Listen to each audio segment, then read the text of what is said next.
ഹരോത്ത് Domar model 1939 sir Roy ഹരോത്തും 1946 sir ഡോമറും വികസിപ്പിച്ച രണ്ട് വ്യത്യസ്ത മാതൃകകളാണ് ഹരോത്ത് ഡോമർ മോഡൽ മാതൃക എന്ന് നമ്മൾ വിശേഷിപ്പിക്കുന്നത്. രണ്ടാം ലോക മഹായുദ്ധ കാലഘട്ടത്തിന് ശേഷമുണ്ടായ സാമ്പത്തിക പ്രവർത്തനങ്ങളുടെ അസ്ഥിരതയുടെ കാലത്താണ് ആദ്യമായി ഈ മാതൃക പരീക്ഷിക്കപ്പെടുന്നത്. പിന്നീട് ഇന്ത്യക്ക് സ്വാതന്ത്ര്യം ലഭിച്ചതിന് ശേഷം ഒന്നാം പഞ്ചവത്സര പദ്ധതി കാലത്തും ഈ മാതൃക പിന്തുടരുകയായിരുന്നു ചെയ്തത്. പ്രധാനമായും സാമ്പത്തിക വളർച്ചയുമായി ബന്ധപ്പെട്ട ഒരു ചാക്രിക പ്രവാഹത്തെ പറ്റിയാണ് ഈ മാതൃക പറയുന്നത്. ഒരു സമ്പദ് വ്യവസ്ഥയിൽ ഒരാളുടെ വരുമാനം വർദ്ധിക്കുന്നതനുസരിച്ച് അയാളുടെ സേവിങ്സ് കൂടുകയും സേവിങ്സ് കൂടുന്നതിനനുസരിച്ച് ഇൻവെസ്റ്റ്മെന്റ് കൂടുകയും ഇൻവെസ്റ്റ്മെന്റ് കൂടുന്നതിനനുസരിച്ച് ക്യാപിറ്റൽ വളർച്ച ഉണ്ടാവുകയും ക്യാപിറ്റൽ വളർച്ച ഒരു സമ്പദ് വ്യവസ്ഥയുടെ വളർച്ചയിലേക്ക് നയിക്കുകയും ചെയ്യുന്നു. ഇത്തരത്തിലുണ്ടാകുന്ന സമ്പദ് വ്യവസ്ഥയുടെ വളർച്ച ഒരു ചാക്രിക പ്രവാഹമായി തുടർന്നുകൊണ്ടേയിരിക്കുകയും ചെയ്യുന്നു. ഇത്തരത്തിലുണ്ടാകുന്ന സമ്പദ് വ്യവസ്ഥയുടെ വളർച്ചയെ 3 തരത്തിലാണ് ഹരോത്ത് ഡോമർ മാതൃക വിശേഷിപ്പിച്ചത്.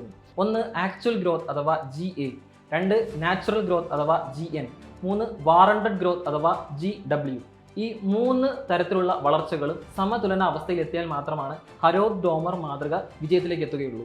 ഇതിനാൽ ഇതിനെ knife edge problem of the Harrod Domar model എന്നറിയപ്പെടുന്നു. അതായത് ഒരു നൈഫിന്റെ എഡ്ജ് പോലെ ഷാർപ്പായിട്ടുള്ള ഒരു കണ്ടീഷനാണ് ഈ ഹരോത്ത് ഡോമർ മാതൃകയുടെ ഈ 3 വളർച്ച നിരക്കുകൾ പറയുന്നത്.